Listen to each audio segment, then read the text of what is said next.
Amen. Voilà, quand vous avez partagé comme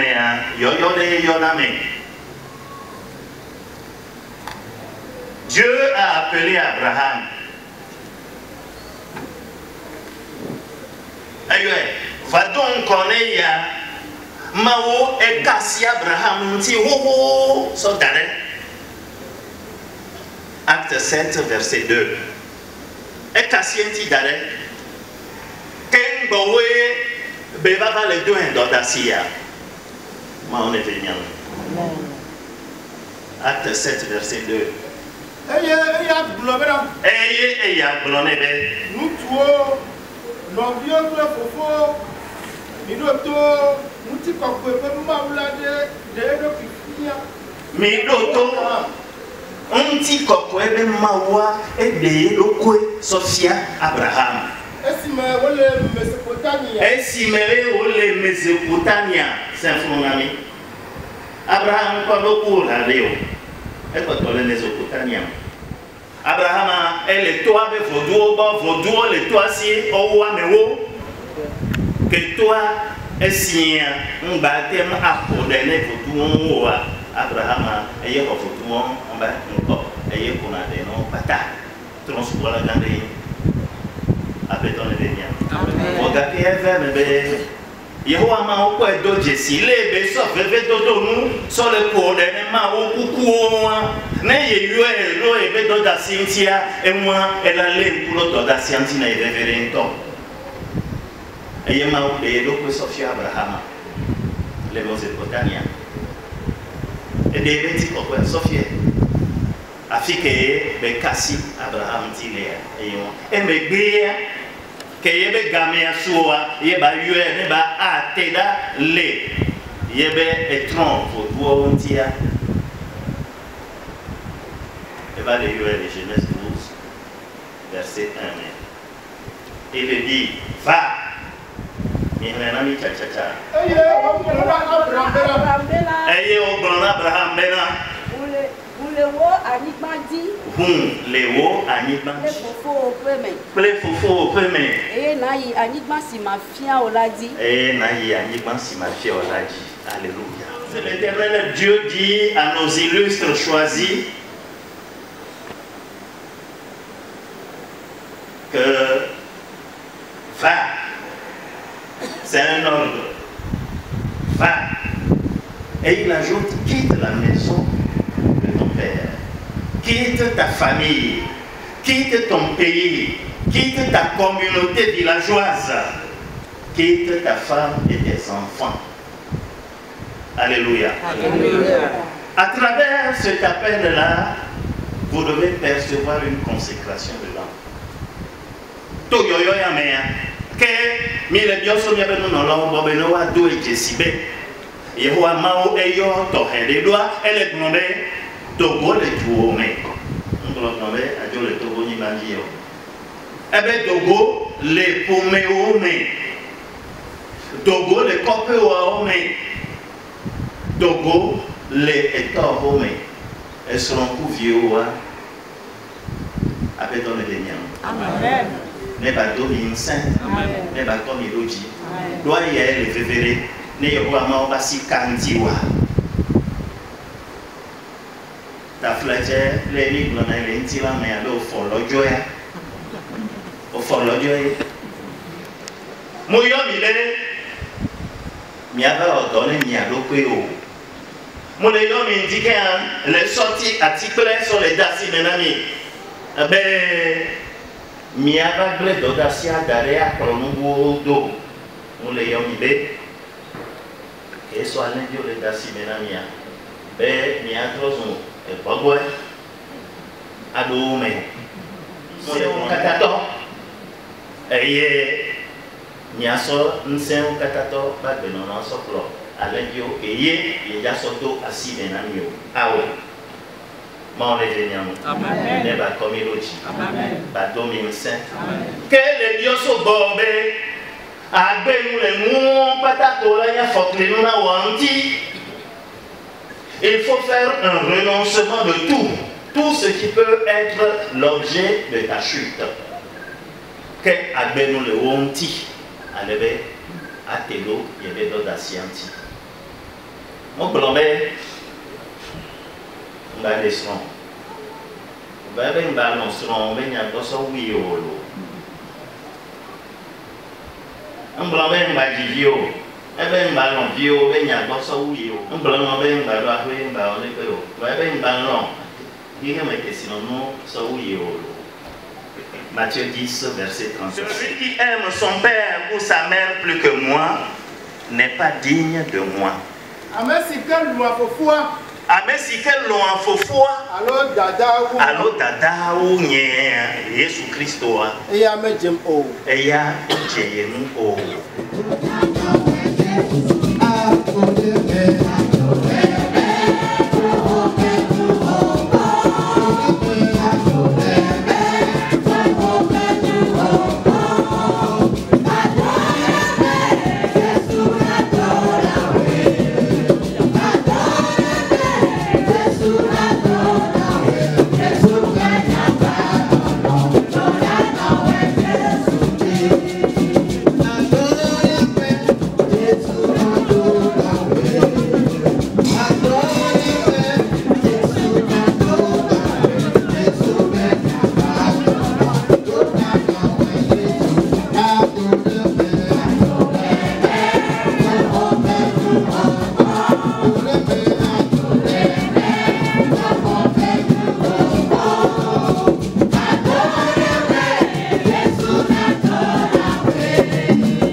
Décision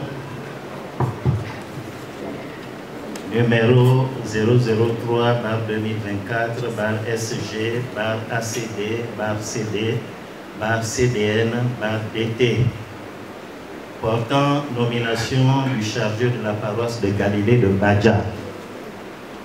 Vu la Bible en ces passages, Matthieu 10, 6 à 8, 16, Luc 9, 1 à 3, Luc 22, 35, Jean 13, 14, vu la nécessité d'un berger pour le troupeau de Dieu, vu la vacance de poste de chargé de paroisse depuis le rappel à Dieu du Monseigneur évangéliste Daké Lorenz, précédemment chargé de la paroisse de Badja, vu les caractéristiques d'un berger appelé à la direction spirituelle, vu que l'Église est une activité du peuple de Dieu, étrangers et voyageurs ici-bas sur la terre, vu que le berger a la charge et qu'il doit protéger, guider et nourrir le troupeau de Dieu, vu les capacités et les qualités morales requises, commandées à un ouvrier à promouvoir,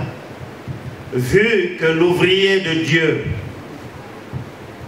proposé à la fonction remplit les conditions requises d'un berger, vu les conclusions de la réunion de suivi du comité directeur national du mardi 13 août 2024, décide, article 1, le Seigneur évangéliste Badomou Samuel, précédemment président du comité paroissial de Galilée de Badja, dans la préfecture de l'Ave, est nommé chargé spirituel de la paroisse de Galilée de Badja.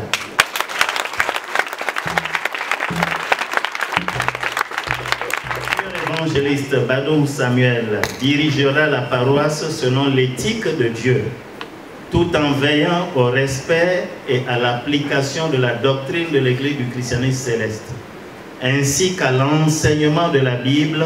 La décision prend effet à compter de sa date de signature, Lomé, le 30 septembre 2024. Signé le chef du diocèse, assistant vénérable, le supérieur évangéliste Marcel Kwasi Banka. 2024, bar SG, bar ACD, bar CD, bar CDN, bar DT, portant nomination du chargé de la paroisse Temple Ebenezer d'Aklakou. Nous vous faisons l'économie de ne pas reprendre les mêmes textes de ce que nous venons de lire. Vu les conclusions de la réunion de suivi du comité directeur national du mardi 13 août 2024, décide, article 1, le Seigneur évangéliste Nyorofou Jonas, précédemment président du comité paroissial du temple Ebenezer d'Aklakou dans la préfecture des Lacs, est nommé chargé spirituel de la dite paroisse.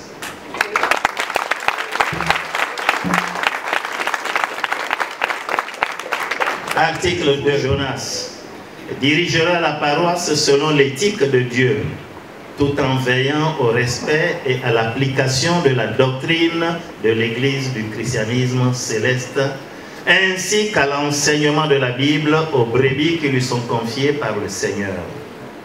Article 3. La présente décision prend effet à compter de sa date de signature, Lomé, le 30 septembre 2024. Signé le chef du diocèse, l'assistant vénérable supérieur évangélique Bar DT, portant nomination du chargé de la paroisse Saint-Daniel de Baguida. Nous l'avons déjà dit, vu la vacance de poste de chargé de la paroisse depuis le rappel à Dieu du Seigneur évangéliste Adjotok Christophe, précédemment chargé de la dite paroisse, vu les caractéristiques du berger appelé à la direction spirituelle, vu que l'Église est une activité du peuple de Dieu, étrangers et voyageurs ici-bas sur terre. Article 1. Le most Seigneur évangéliste Dabovi Romain précédemment président du comité de la paroisse Saint-Daniel de Baguida, est nommé chargé spirituel de la dite paroisse.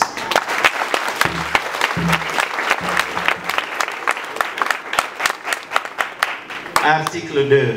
Le most seigneur évangéliste Dagovi Romain dirigera la paroisse selon l'éthique de Dieu, tout en veillant au respect et à l'application de la doctrine de l'Église du christianisme céleste, ainsi qu'à l'enseignement de la Bible aux brebis qui lui sont confiées par le Seigneur. Article 3. La présente décision prend effet à compter de sa date de signature. Lomé le 30 septembre 2024. Signé le chef du diocèse, assistant vénérable supérieur évangéliste Marcel Kwasi Banka.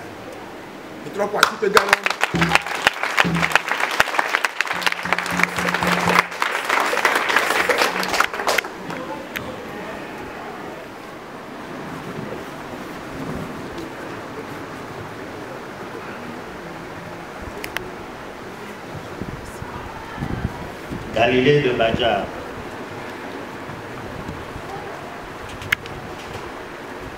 Seigneur évangéliste Madomo Samuel.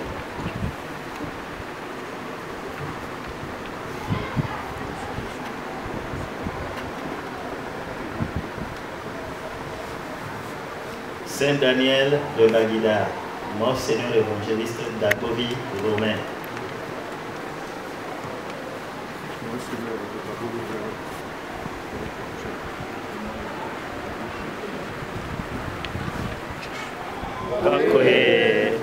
Jésus Christo, Saint Michel, SDJ, Chopapema, Ondonang de Donan Commando, à pauvre de Donan Fio, au Bekakawa, non pas de Chawle, Dona ou Dorina, Kamiasu, Ekapo, le Souma Sotalo, après deux mois, Bana, Womaya, Wamon et Dokomeo, Kebouma, Doki, Woma. De Sophia doit on est détourné. Amen. Amen. Venez pour le Amen. On est allé pour la nuit. Amen. Il va pas au Kékémia. On est droit plat. Amen. Là, mais écoutez ça.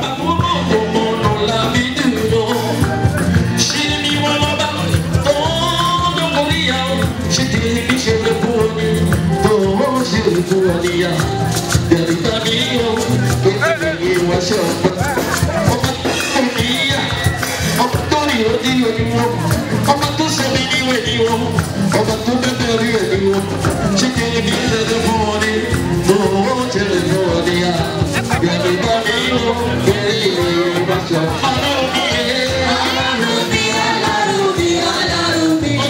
yóò ṣàánú fún mi, bàbá ṣàánú fún mi, ayọ̀ mi ká, ayọ̀ mi ká, ẹ̀rẹ̀ bá mi yóò gbé mi lé wọ́n sọ fẹ́.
Uele.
Vous